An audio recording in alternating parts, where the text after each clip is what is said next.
जय सिया राम। अस्सलाम वालेकुम। सत श्री अकाल। केम छो। ना मैं हिंदू हूँ, ना मैं मुसलमान हूँ, ना मैं सिख हूँ, ना मैं ईसाई हूँ। सबसे पहले मैं एक इंसान हूँ। दीपक कुमार को सैल्यूट है। वह रियल इंडियन हैं, असली भारतीय हैं, असली भारत को रिप्रेजेंट करते हैं। ना मैं हिंदू हूं, ना मैं मुसलमान हूं, सबसे पहले मैं इंसान हूं। अगर यह ऐलान देश के 140 करोड़ भारतीय करने लग जाएं तो मैं गारंटी से कह सकती हूं कि नफरत की दुकान चलाने वालों के यहां बड़ा बड़ा ताला लग जाएगा। वे ऐसे ही भाग जाएंगे जैसे उन्होंने कोटद्वार के पटेल मार्ग पर नफरती एजेंटों, बजरंग दलियों को धक्का दे देकर बाहर निकाला अपने दोस्त विजय रावत के साथ। और जब उनसे यह पूछा गया कि तुम कौन हो, तुम्हारा नाम क्या है, तब देखिए कितनी हिम्मत दिखाई दीपक कुमार ने। उन्होंने कहा, मैं मोहम्मद दीपक हूं। क्या आप यह काम कर सकते हैं?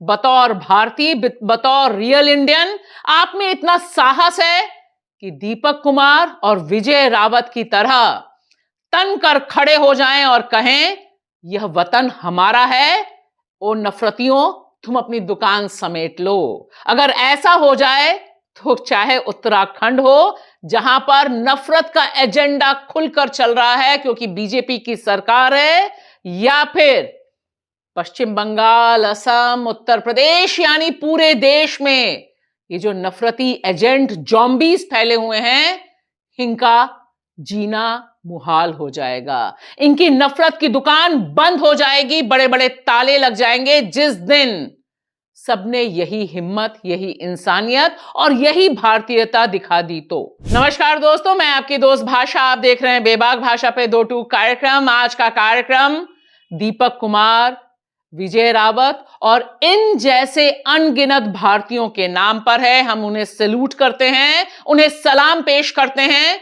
कि उन्होंने दिखाया कि हमारा प्यारा वतन नफरती राज नहीं है। और यहां पर अभी भी भारतीय खड़े हुए हैं जो एक बूढ़े बुजुर्ग के लिए, बूढ़े मुस्लिम बुजुर्ग के लिए रक्षा कर सकते हैं, उनके समर्थन में उतर सकते हैं। यह अलग बात है कि इसके लिए भी उनके खिलाफ मामले दर्ज हो जाते हैं, और यह अनहोनी बात नहीं है। इस तरह से हमने देखा है, जितने लोग दूसरों की जान बचाने के लिए सामने आते हैं, उन्हें पुलिस तंग करती है। लेकिन दीपक कुमार और उनके दोस्त विजय रावत, जब पुलिस उन्हें बुलाती है, उसके बाद भी मीडिया से बात करने का साहस रखते हैं और खुलकर बताते हैं कि उन्होंने क्या किया और क्यों किया। गलत आप लोग कर रहे हो, दूसरों की दुकानों में आप आ रहे हो और उल्टा आ भी रहे हो और ऊपर से धमकियां भी दे रहे हो।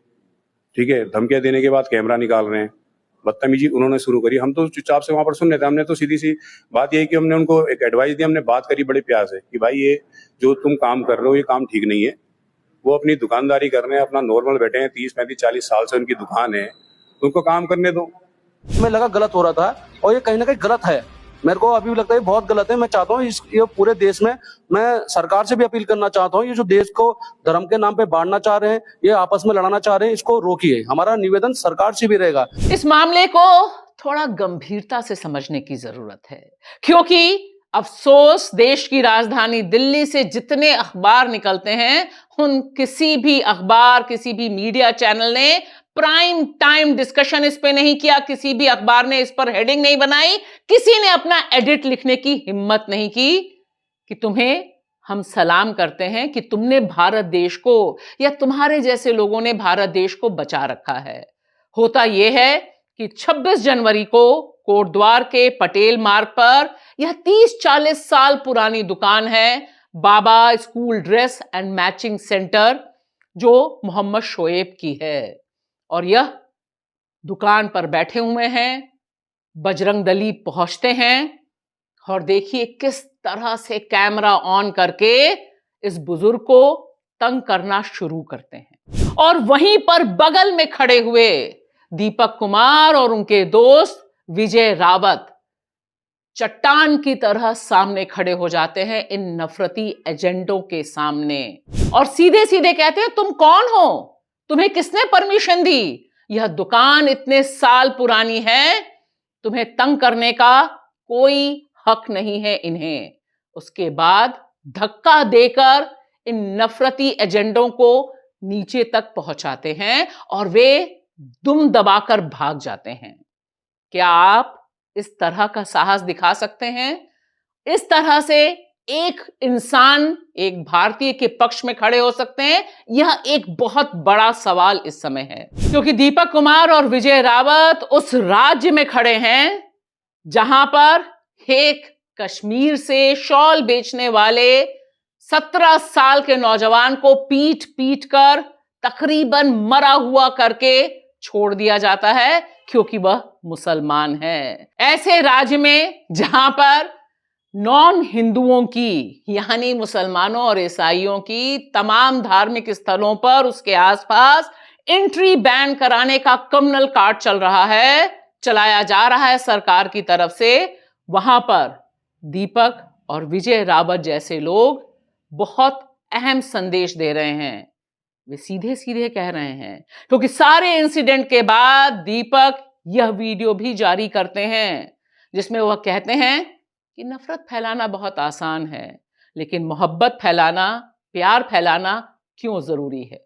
कुछ टाइम से आप एक चीज़ नोटिस कर रहे होंगे कि सोशल मीडिया पर एक वीडियो बहुत तेज़ी से वायरल हो रही है हिंदू मुसलमान को लेकर। किसी एक इंसान को टारगेट करना मेरे हिसाब से ये गलत है, ऐसा नहीं होना चाहिए, चाहे वो हिंदू हो चाहे वो मुसलमान हो।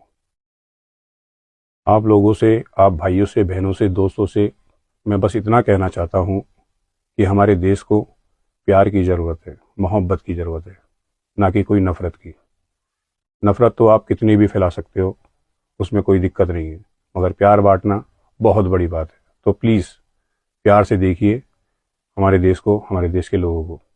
धन्यवाद। और सोचिए जरा, दीपक कुमार और विजय रावत जैसे लोग जो संदेश दे रहे हैं, वह संदेश इस शख्स से भी टकराता है। यह शख्स जो बीजेपी का सबसे बड़ा चेहरा है पश्चिम बंगाल में, शुवेंदु अधिकारी, जो सीधे सीधे कैमरा के सामने अपनी नफरती दिमाग की गंदी सोच को उड़ेलता रहता है।